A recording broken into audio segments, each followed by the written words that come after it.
welcome to The Talkies. What's it called again? It's gonna reverse Filmmaking, where a couple of filmmakers are talking about your favorite or most hated or somewhere in between streaming series. Yes. I'm Kenny. You're Kenny? Yeah. I'm D.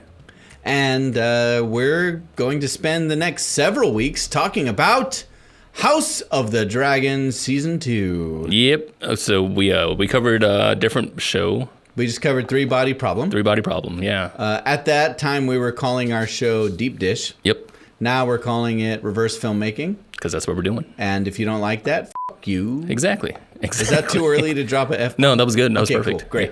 Great. Sorry, YouTube. Anyway. Demonetized. This is Reverse Filmmaking. Kenny and D, we are filmmakers, and we're talking about House of the Dragon. I think that covers everything, pretty much. I think it does too. That's our setup. Yeah. Okay. All right. So today, sort of the point of today's episode, the way I've been describing it is our hype episode. Yeah. Get hype. Get hype. Clegane Bowl. Clegane Bowl. Clegane Bowl. We won't have Clegane Bowl in this. That dang. was Game of Thrones. Dang. Rip. Instead, what we have is season 2 of House of the Dragon. Yeah, season 2. So we're going to talk about season 1. We're going to recap. Yeah, and we're going to explain a little bit of our expectations about season 2. Yes. Which is, as of this recording, coming out in a few days. Yeah, Sunday. Yeah, Sunday. Yeah. So I'm hyped. Yeah, this episode I think is going to be published on Saturday. So that's cool. Yeah. So we have one day. That's perfect timing. 1 day of hype. Yeah. It's been a while since I have felt genuine hype for a show, actually. Yeah, for me too. Yeah. Actually, the last one was Three Body Problem, which kind of failed. Let's not talk. Did not deliver on the hype. Let's not talk about that. But anyway, yeah, I'm genuinely hyped for this. I just rewatched all of season 1, and I thought you did too, right? Yeah, I did too. Yeah. Okay, so we both have it fresh in our heads. Yeah. I think I've seen it 3 times actually, because I rewatched season 1 3 times. Yeah, because I did rewatch it a few months ago as well. To me, season 1 was special. Right, so you saw it 3 times in a row? Because Not in a row, but felt like a return to peak Game of Thrones. Kind of for me. Yeah. I mean, mainly what I mean by that is I don't think I'm going to surprise anyone by saying that Game of Thrones ended with leaving us with a bad taste in our mouth. Right. That's not a crazy thing to say. No, that's a very common, very, very common thing to say. Right. After giving us literally like the peak of television. Right. Like the highest of highs of television possible. Right. You know? Yeah. Left us with like just a ew of the last 2 or 3 seasons. Yeah. And so for having the same IP or the same world anyways come back to the screen and be done very proficiently.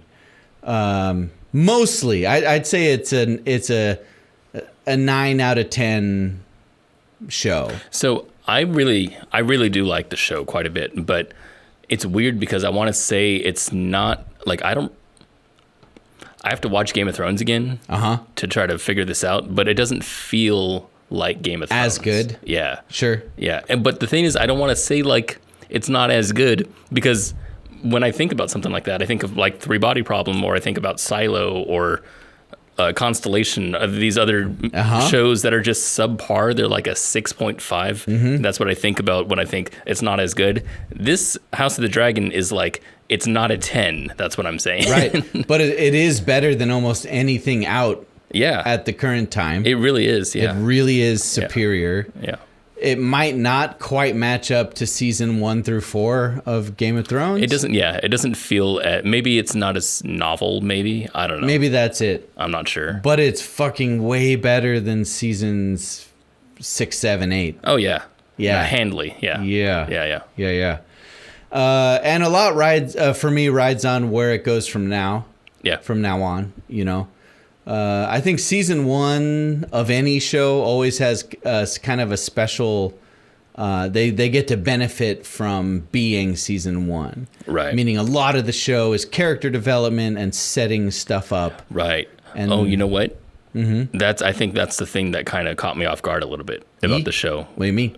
It was the character development because of the huge time jump that they had. That was really difficult, actually.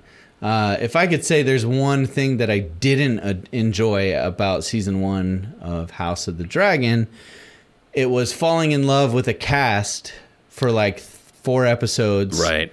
And then having them completely just thrown away and being given a new cast overnight. Enough to where like the shots would return to like the king, and I'd be like, oh hey, it's Viserys. I remember him. Right. You're like, oh, you were from the other show. Right. Yeah. Yeah. No, totally. I really loved the actress that played young Rhaenyra. Oh yeah, and she's great. It felt kind of sad, almost like I was robbed of something, that they did this time jump where she becomes irrelevant, disappears, and we have this new actress who is fantastic, by the way. Yeah. I mean, both of them are really good. Yeah, the actor who plays older Rhaenyra is fantastic. Young Rhaenyra is fantastic, but a time jump that drastic in the middle of a season is really hard to pull off. And I actually think that's one of the other things that this show deserves some real respect for, is how well they still kept the audience. Right. Despite that massive time jump. Yeah. They replaced 6 or more characters. Yeah, except for Sir Criston, who's the same for some reason. He stayed the same. I don't understand that and at all. he still looks the same. He does, yeah. There's like handsome guy. Yeah. Like, stick around. I could see Prince Daemon being that kind of age the whole time, just because his look is that way. But Criston, I don't know. Yeah, Aemon. Yeah. The one eye. Yeah, Aemon. His age up made sense. Yeah. Same with because it's several years. Yeah, same with his brother and sister. Yeah, and the half brothers, and that all made sense. Of course, Rhaenyra needed to get older, so I get that. And her friend, Hightower, the queen. Yeah. Alicent. The king and the king's brother, Aemond. Yeah. No. Yeah, he's Daemon. You're talking about Daemon, yeah. Daemon is the king's brother. Aemond is the one eye. Yeah. All right, yeah. Sorry, Targaryens are not very creative with names. No. They all sound the same. There's 3 Aegons in here, right? There's the one of the legend, Aegon the Conqueror. Then there's Aegon the King at the very end of the show. And then there's Aegon... The baby. The baby. Yeah. That's funny. That is true. They're either... It rhymes with Aemon, right? Or something Iris. Or Iris or Ares, yeah. Iris. That's all of Targaryens. Yeah, I want to talk about this time jump right quick. So that's hard to do. Yeah. Can you think of any other series that has done that? That maybe not series or any kind of movie or series or anything like that? Typically, when something like this is done, it's within the first episode of a show. Or in a flashback or something. Everyone's young in the first 10 minutes. I was just thinking. And then they age up. 3 Body Problem does this. Sure. They don't do a drastic time jump and then everything's different from here on out, but they do cut back and forth between times for what we believe is the main character, but it's not. The back and forth thing makes more sense. It's easier, I think, for an audience watching. I think the most often is that like episode 1 of a show will show the young people for like 10 to 15 minutes, and then the time jump happens within episode 1. Right. The rest of the show is the older cast. I don't know of another show that did a time jump in the middle of the season like House of the Dragon. I don't either, yeah. I think that's very bold and risky. Risky, maybe. I'm not sure about bold. It's bold. I think it's bold in that it's hard to know. I mean, I'm using risky and bold interchangeably, I guess. It's hard to know that you'll hold on to your audience. Right. Well, that's so. When we talked about 3 Body Problem, there was this thing about character development that I wanted to talk about in there. I'm not sure if I brought it up, but it was the idea of spending time with people. And it feels like when you spend time with people that you're starting to understand them more and more, you start to empathize with them. And that's the way that you fall in love, like you said, with characters. And in 3 Body Problem, that was a problem because the writing was just hitting these big points, right? So you got these like really crazy set pieces that would happen, or just big set pieces, not even crazy, but a set piece that would happen, and then you're just not invested because you don't know the character that well yet, right? Yeah. Vera's death, for example, that's not spoiling anything because that happens first episode. Yeah. Vera's death means nothing because you feel nothing because you don't know her yet, right? It's that kind of stuff. Well, let me ask you, having just rewatched the season 1 of House of the Dragon, did you at some point completely fuse together young Rhaenyra and older Rhaenyra? Did they become one character in your mind? I had to consciously do it. Yeah. Every time. Yeah. And that's what was weird, is that in my mind, old Rhaenyra is a different character. Like I'm watching her and I like her, but she's different. She's not like I can connect back to the other season, but I have to mentally do it. It's not a different season. It's the same season. Well, that's what I mean. Yeah, exactly. See, that's what I mean. But yeah, that's that effort. It takes effort. And I don't really like that. Yeah, it's hard to do. From what I understand, in Game of Thrones itself, George Martin's original plan for Game of Thrones was that the first 3 books, which basically takes you up to Robb Stark and the Red Wedding, was like a first act of this larger story. And after that, his plan was originally to do like a 20 or 30-year time jump. And everyone would be adults. All these younger Starks will be very much adults, and a whole lot of what would have transpired in that time. Yeah. When you jump forward. He ended up abandoning that idea because of this exact issue we're talking about, of feeling like you would lose connection to the characters. Right.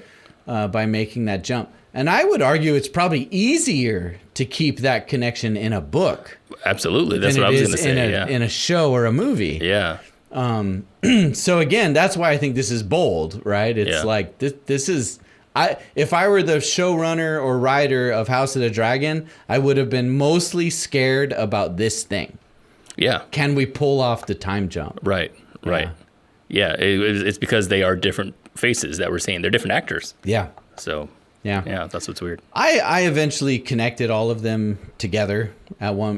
By the end of the show, they were all the same characters. I mean, yeah. By the time all these events transpire, then it doesn't really matter that they had a time jump, because now you're just invested in this new thing that's happening. But yeah, but the way that it happened, I think that's the thing that brings the series down for me, and why it's not quote unquote a 10 for me. Yeah. Even though it is shot really well. The other thing is the production of this show is different from Game of Thrones. And I don't know if it has to do with the budget or not, because I can feel some of the cinematography choices in here not being as poignant and not being as planned. Mm-hmm. For example, I think it's episode 6 or 7.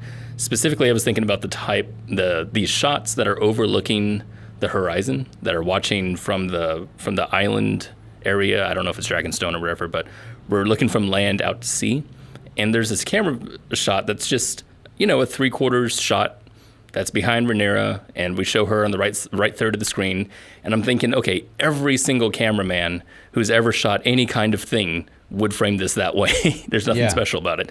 Not that it has to be special, but I can tell it's not that interesting. It's not saying anything. Yeah.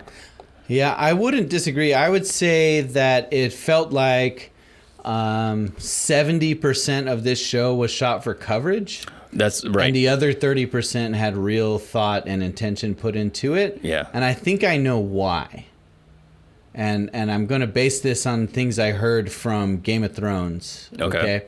So in Game of Thrones, my favorite director was this guy, Miguel Sapochnik, who was the co-showrunner of season 1 of House of the Dragon, and also directed several of the episodes. Mm-hmm.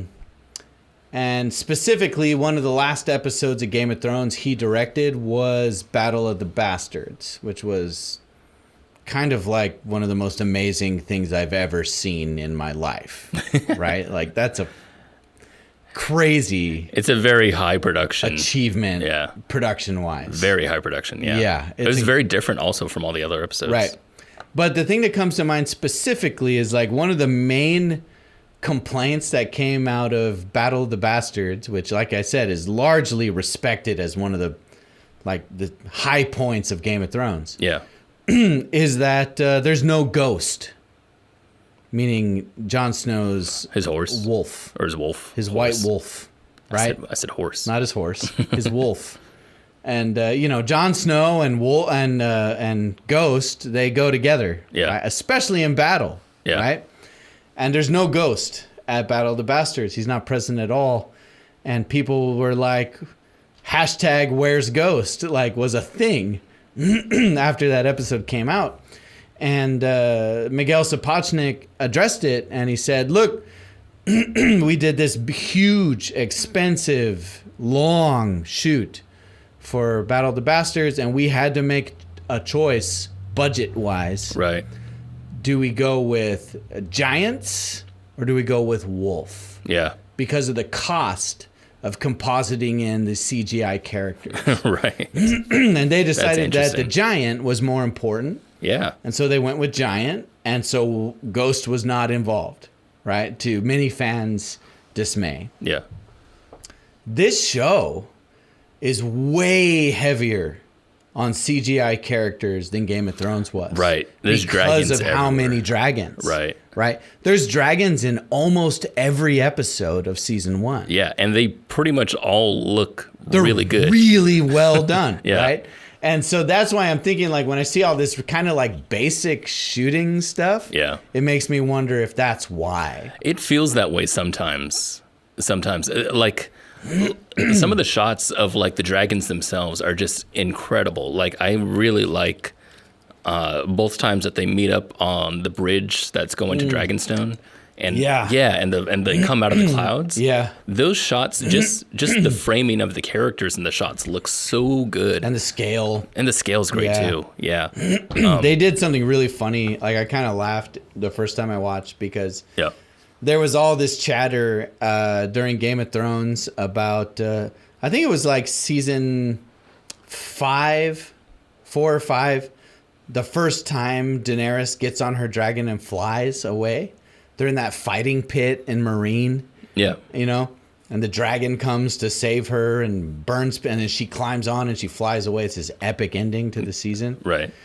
The CGI team had not come up with a very good way of making it look good when Daenerys either got on or off of the dragon. Okay. And that stayed true for the rest of Game of Thrones. Yeah. Every time she got on a dragon or off a dragon, it looked fucking unnatural. It did not integrate well. Okay.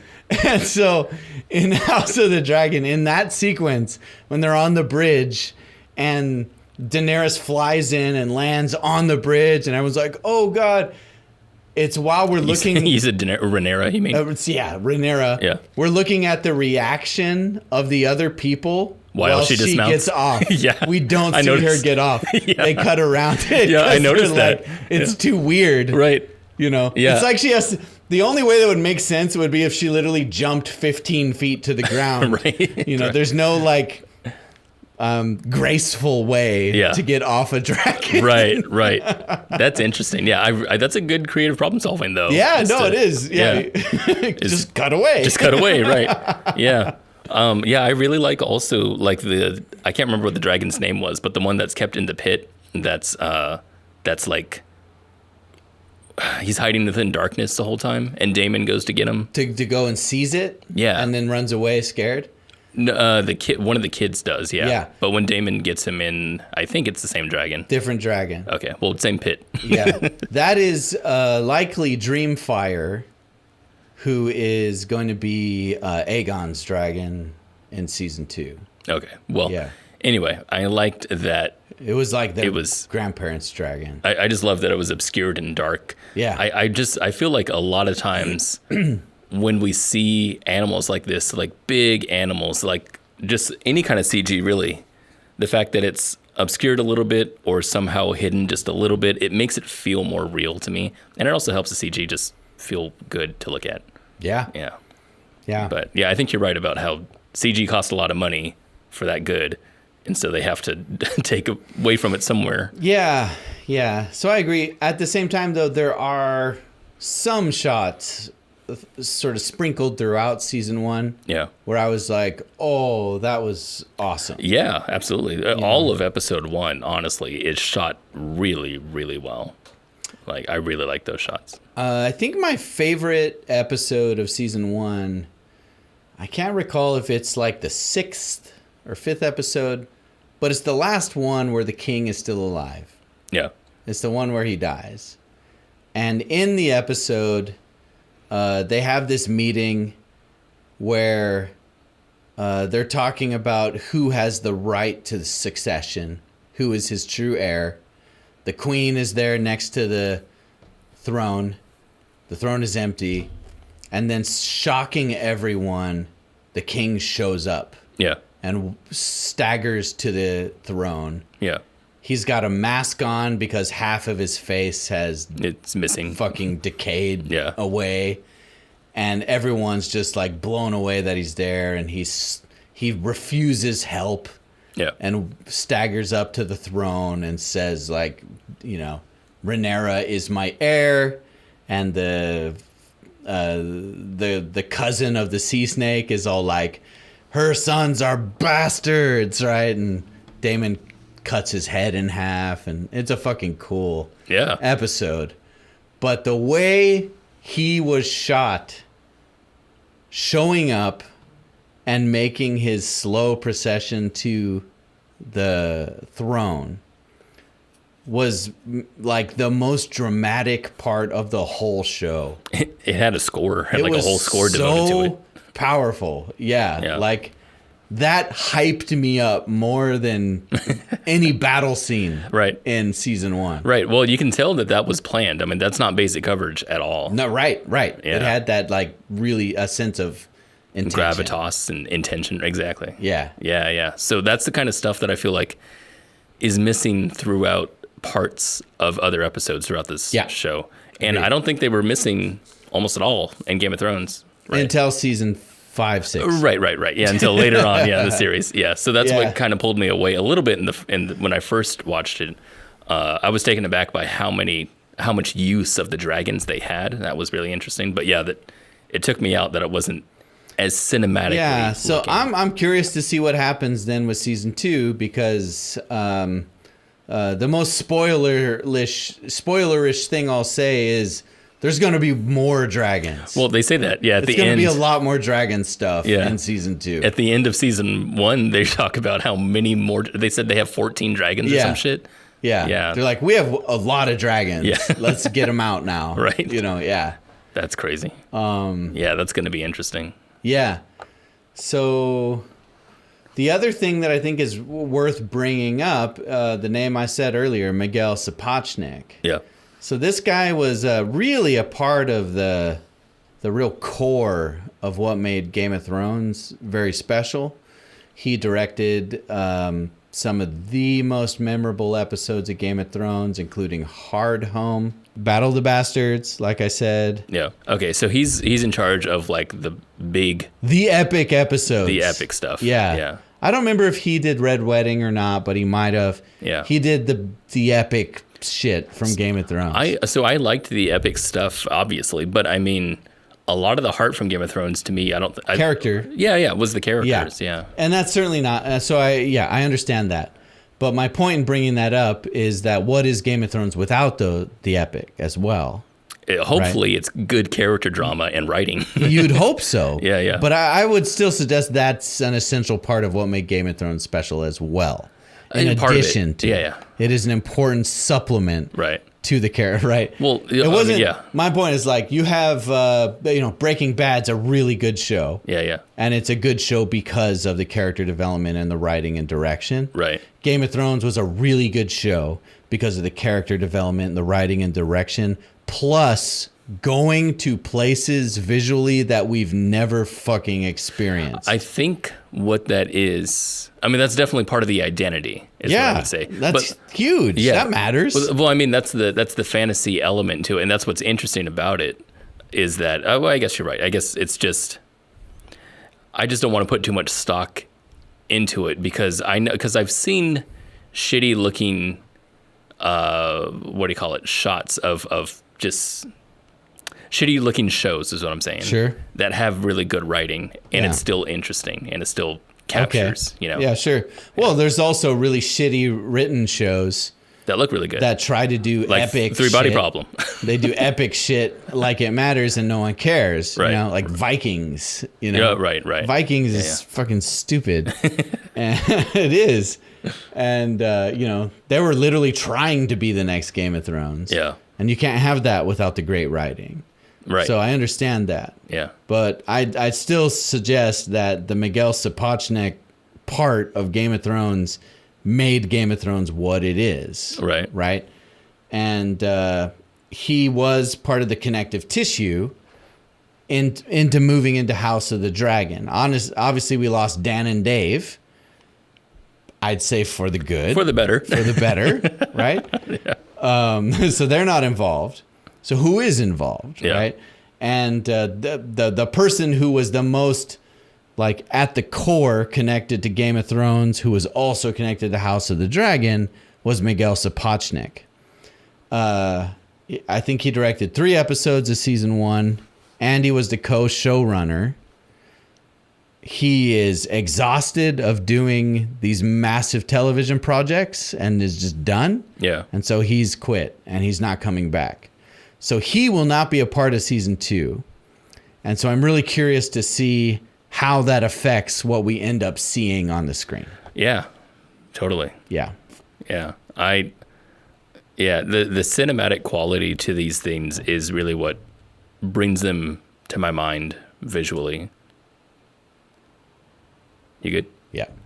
And when I say cinematic quality, I mean, I think the reason why you and I have different pools to the show is because of what each of us attaches ourselves to when it comes to this kind of stuff, when it comes to this kind of IP. Yeah. I attach myself very much to the shots, and you attach yourself, I think, very much to the production, to the fantasy element. I think a lot of production and writing is generally my most my thing. Yeah. Writing in here I think is great. And it was funny because when I was watching season 1 of House of the Dragon while we were talking about Three Body Problem, I'm just like, man, just one little scene in one episode is just so much more tense, way more stakes than there ever was in Three Body Problem. Yeah. It's crazy. Yeah. Yeah. Well, I mean, if you want to torture yourself and go back and watch our Three Body Problem coverage, you can. The thing that we kept coming up on was that the show had very few stakes. Yeah. Right? The writing was the weakest part of it. Yeah. There just weren't significant stakes involved in any scene. Right. We weren't given real reason to connect to characters. Yeah, there wasn't much development. Mm-hmm. Or there was development, but not in the right reasons. Not in a way that connected to the plot. Right. Oh, that's the other thing is that, oh man, I love also that season 1 so far of House of the Dragon, it just has a plot motivated by characters. Sure, yeah. Yeah. The characters like actually matter, like they're making decisions and it like plays into the plot. Like the plot is about the characters, and it's funny to say that about anything. It's like that's obvious. That's what should happen. So we just watched a show that was the opposite of that. Exactly. Like the plot was literally aliens 400 years away in Three Body Problem. Yeah. Whereas the plot in House of the Dragon is literally the decisions and personalities of Rhaenyra and Daemon and the king. The thing also is that in Three Body Problem, those characters that we're attached to don't have any impact really on the plot. And that's what's so weird about it. Yeah. The plot should be character motivated. Your plot is about your characters. If your characters are in the story, it's about them. Yeah. And it's not about them in Three Body Problem. That's what was so refreshing about House of the Dragon. Let me ask you a question, D. Let me give you an answer, Kenny. All right. If what could House of the Dragon season 2 do to make it a better season than season 1? That's a good question. What would you want to see happen? It's a good question. I would say, I'd say more cohesion. That's what Episode to episode or scene to scene? Episode to episode. Okay. There was some really good cohesion in chunks of season 1. The first half, or not the first half, first 4 episodes, I guess. That is first half, right? Mm-hmm. There's 10 episodes. I think the last 2 and the 2 before that one, I think they all connected to each other really well. But as a whole, didn't really feel that way. The time jump was a big thing for that. Yeah. But I don't know. Maybe it's just the time jumps that I'm thinking about. But it feels like the writing wasn't tying everything together because of those character moments that were so far apart. Maybe that's the reason. Mm-hmm, yeah. Mm-hmm. That's interesting you say that. I'm thinking about Three Body Problem again because, we've had those comments of people saying, oh, Three Body Problem season 1 was kind of weak because they're trying to get through the foundational stuff so that we can get to the really good stuff, which is season 2 and 3, right? And that's kind of true with House of the Dragon as well, having read Fire and Blood, the book this is based upon. We are looking at a drama that kind of unfolds over just like a few months. Like it's not a very long, drawn out war that ends up happening. But to really understand that war, you needed several years of context. So you're saying that, season 1 gave the context to understand the whole drama. They announced just today, literally today, while we're recording this episode, that it's been renewed for season 3. Right. And my first thought when it was renewed was, okay, they're going to stretch it out that long, because with what's left in the story, it could be done in one more season if depending on how fast they decide to pace things. Yeah. It could be done in 3. It could be done in 4 if they really take things slow and stretch things out. Maybe, I don't know, but I think that was the biggest anchor or parachute or thing that slows you down of season 1. Yeah, had to do with that fact that we have to really set up a lot of context for all of the really interesting shit that's going to happen really quickly in the future. Yeah, well, talk about Breaking Bad and Better Call Saul. They all have tight timelines, right? The timelines that you're going through, you're connected with these characters and studying every decision they make as they live the situation that's happening. Yep. And because the situation doesn't take place over years and years and years and years, then it feels like you're right there with them the whole time. I was just thinking about House of Dragon. I don't remember. Anyway, yes. Worth pointing out, though, Better Call Saul and Breaking Bad, original content. Yeah. Not adaptation. Right. Right? So... Well, No, it is. They're literally... The writers are writing something specifically for a television audience. But Fire and Blood is, like you told me, not a narrative, right? Like this is lore that they're taking. I think it's a harder adaptation than a book. Well, yeah, harder, yes. Yeah. But it has more original content than that's true. Than Game of Thrones, for example. Yeah, well, let me put it I think turning Game of Thrones into a screenplay wouldn't be that hard. Right. And if you read the books and watch the show, you literally see dialogue from the book in the show. Right. Verbatim, many, many times. The books can turn into a very long screenplay pretty easily. And then the real challenge of the writer is to pare it down. Yeah. Eliminate the unnecessary, make it as lean as possible. Yeah, and this one is about inflating. Exactly. Which is harder, yes. Yeah, I don't think I've said it in our episode so far today, but that House of the Dragon or Fire and Blood, the book that House of the Dragon is drawn from is not written like a novel. Right. It is written like a history book, as a kind of a really dry history book. Yeah. Like, but I think that makes for better writing, is what I'm saying. It definitely gives the opportunity for a good writer to write better writing, for more original content. Right. Right. If it wasn't a good writer, like if Dan and Dave right. were adapting Fire and Blood, that would be terrible. They'd have a really hard time, I think. We'd have a comedy, yeah. Yeah, it would be Friends. It'd be Friends. Friends with Fire and Blood.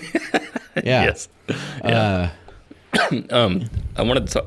Sorry if I cut you off. Did you have? No, it's good. Go ahead. I wanted to say Silo is another one that's based off of a book. It's a Apple TV Plus series, and it's the story, from what I understand, because I haven't read it, is very short. And when they put it into 8 episodes, it's so drawn out. But you can tell what they did was, like, the person who's doing the writing, the production, is thinking in set pieces, and they're thinking in other shows. There's a detective show basically inside this sci-fi, and it sucks.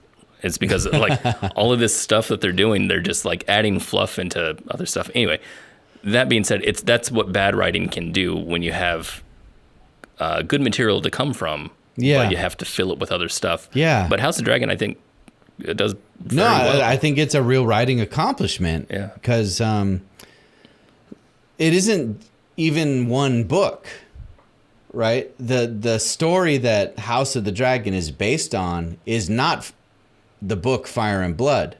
Fire and Blood covers 100 years before and many years after the story that is in House of the Dragon. And literally the whole story of House of the Dragon is in like 3 or 4 chapters of this book. Okay? So we're talking about stretching 3 or 4 chapters that, again, are told as a history book, meaning bullet points. Here's what happened. Here's what we think happened. Here's what so-and-so said happened. We don't know if this is actually true, but this might have happened. That's what the whole book reads like. Yeah. And it's only 3 chapters. Now, The Hobbit should come up. Okay? The Hobbit was 1 book. Yeah. And a short one. A pretty short book, yeah. Shorter than any one book of the Lord of the Rings trilogy. Yeah. Each of which had their own 1 movie per book. Yeah. And New Line Cinema and Peter Jackson decided to turn this short The Hobbit book into 3 movies. Okay? Yeah. And that stretching and adding and filling seriously turned it into a disaster. But that's just bad writing, right? I mean, so did Peter Jackson write the screenplays, I wonder? I think he co-wrote with his partners, Philippa Boyens and the other team members that have been involved with all of the Lord of the Rings stuff. Because they made sense, but they're definitely not top tier. Not at all. It's very fluffy. Yeah. Very fluffy. It's interesting because I wonder then if House of the Dragon, because Fire and Blood reads like a reference book, that the stuff that they're telling feels like it doesn't have any conflict. There's no dissonance between the words. Like the 3-body problem, you have a lot of what am I telling? I guess Silo is the better. Well, 3-body problem, they had to take something really complex and make it simplified. Yeah, I'm talking about the opposite though. Yeah. It's just about good writing. It's just about this person who writes the screenplay taking inspiration as opposed to adding something on to something that was already written. That's what I'm trying to get at. Right. Yeah. A person who comes to mind is Stanley Kubrick. Right. Yeah. Because and Alex Garland. Yeah, let's not go there. Well, we could go there. I guess we could, but I don't want to. But with Stanley Kubrick anyway, he would take a piece of IP. I think all of his movies were adaptations. Yeah. All of them. Yeah, and he treats them as inspiration. Yes. Yeah. Yeah, so he takes a book. It doesn't matter if it's a 1,000-page novel or a 90-page novella. Right. It doesn't matter because he sees it as a prompt for making his movie. Yeah. And I feel like that's what the writers have done here. Right. I know that George R.R. Martin was somehow connected in the pre-production for House of Dragon Season 1. I don't know how involved he was, but it really does feel like new lore was created while making this show. Yeah. As opposed to taking tons of lore and funneling it down. Right. It was like we take a starting point and we build a story from it. Yeah, just inspiration motivated, I feel like. Right. That's really good. So, you know what? Actual writing happened instead of adapting. Right, exactly. Yeah. Yeah, I guess that's what we're getting at is writing versus adapting. Yeah. Uh-huh. Interesting. Uh-huh. Same question to me. What should season 2 do differently? Hey, Kenny, same question to you. Yeah? Yeah. What was it again? I don't remember. Okay. What could season 2 do differently to make it better than season 1? Right? It's a good question. I was a pretty big fan of season 1. Yeah. At least in my initial viewing, I didn't see a lot of room for improvement. I was very happy with it. I would say the best thing that could happen would be connecting us more to one point of view. Yeah. That's interesting. The show really started with, I felt like a strong statement of saying, this is the story of Rhaenyra. Yeah. Right? And that shifted quite a lot by the end. Yeah. And by the end, it felt like, hey, there is no main character and you can't trust anyone. And who knows who will end up on top. And that's kind of cool too. But we certainly didn't start that way. We very much were in Camp Rhaenyra. Yeah. And the marketers of the show are trying to really like bank on this idea that it's a black versus green. Right? They put out 2 trailers, the black trailer and the green trailer. I haven't seen. Yeah, there's 2 trailers that you can watch that are like Team Black and Team Green. Interesting. Yeah. And it's really hard for me to be like, ooh, yeah, I want to be on a team, because where the show ends, I'm like, oh, this isn't that type of show. Right. This is everyone has their head on the chopping block. Yeah. And I'm here to watch a tragedy unfold. Yeah. That's where I feel like we ended up on. So I say choose to either stick with that or we follow one character. So cohesion. Yeah, cohesion. There you go. You know what's interesting is thinking about Game of Thrones and thinking about perspectives. The whole thing obviously was from the Stark perspective, but we went to Lannister and some Baratheon also just going around. But what was neat about that is that, at least for me, I don't think we were trying to feel empathy at all for the Lannisters, even when we're like cutting in and seeing like them talking with each other. I think they're still being evil, but now it's at a closer perspective. With the exception of Tyrion. Well, yes. There was always empathy for Tyrion. Yes. Okay, if I'm being... You're not counting him as a Lannister. No, I'm not. Because he's a secret Targaryen. Oh, geez. That is a theory. Let's not do that. Just saying. But you're right. Yeah. Yeah, I am right. Yeah. All right. So season 2 hits this weekend. We're going to watch it. We're going to post our episode just a few days after, before you get to see the second episode. Yeah. That's the whole point. Yeah. I'm pretty freaking pumped. I'm really optimistic and hoping that we don't end the season the way we ended 3 Body Problem, which was me offering up silent prayers for this whole experience to end quicker. Well, also with 3 Body Problem, we had some time to analyze it. That's true. We each watched the whole season before we even started covering the show. We just saw it twice. Yep. And this time we are going to be covering it kind of in real time. Yeah. We will watch episode 1 and we will post our coverage of episode 1 before episode 2 comes out. Right. Yeah.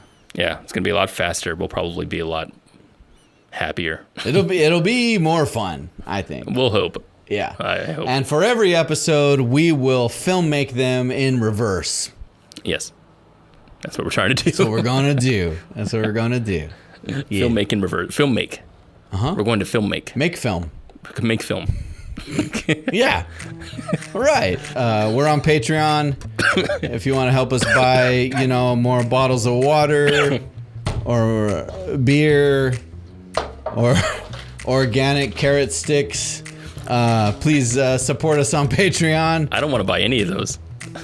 Fuck you, man. You don't drink water? I don't drink water. No, I'm not a water guy. All right. No. All right. Well, if you want to buy D, whatever D does to Coffee. stay infant blood, I drink coffee and I play games. the blood of virgins. I do drink the blood of virgins also. I told you. I told you. So if you want to buy D, the blood of virgins, support us on Patreon and like and subscribe. See you later. Bye. Fade to black. No, we don't fade to black Fade here. to black.